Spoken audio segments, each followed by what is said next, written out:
xuskan oo loogu dabaaldegayay sanad guuradii 76aad ee ka soo wareegtay asaaskii xisbigii dhaliyay madax banaanida Soomaaliya ee SYL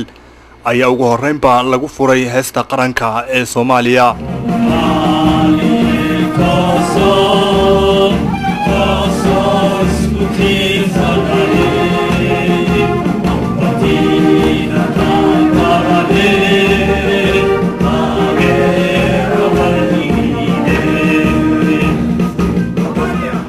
xuskani oo ay soo qabanqaabisay jaaliyadda reer Soomaaliya ee magaalada Riyadh ayaa lagu soo bandhigay barnaamijyo kala duwan oo wadani ah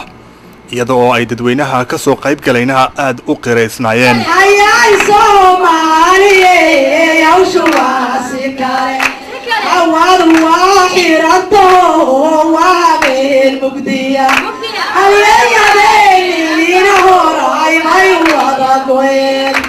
halkaan ka baqaynay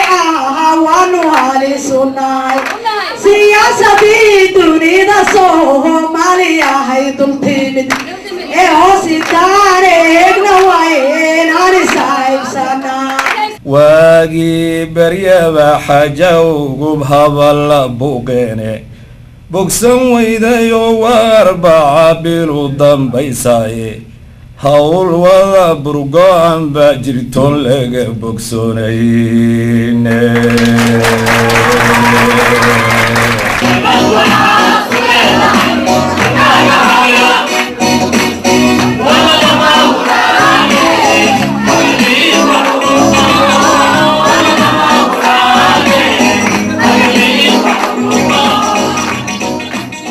tajira ku-xigeenka safaaradda Soomaaliya ee Riyadh محمد عمر دودي وحفلة كهذا أيها كودر هذه وحاوكو مقعبة تاريخ ذا إيا حضارة دي صوماليدا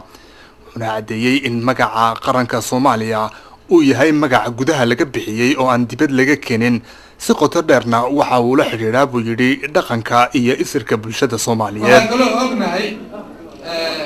هرمانكو قدها إنو كيمادو بلسيق صنبرنانك كيمان إلهي وحولو من يستي نحمو قرب رواقا dhaqan midaysan iyo luqad iyo islaamnimo waxa loo baahan yahay inaan ka xorowno si xun wax u sheeg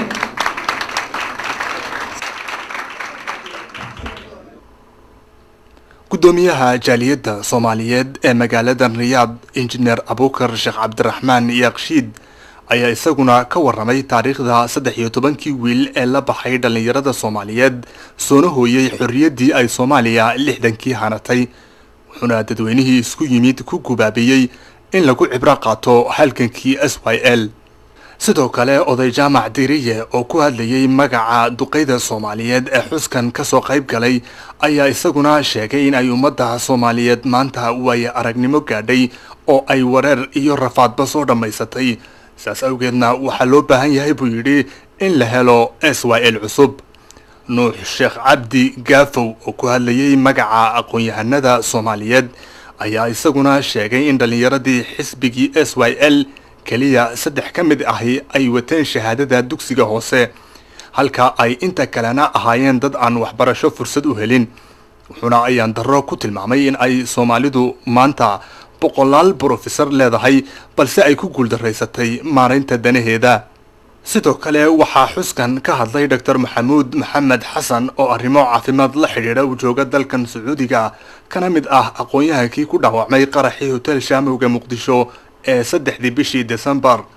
waxaana sidoo kale xuskan ka soo qayb galay diblomaasiyiin ka socday safaaradda Soomaaliya ee Riyadh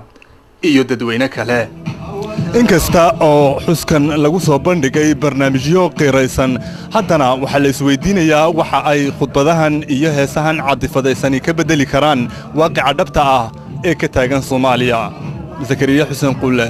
Telefishinka Universal, Riyadh.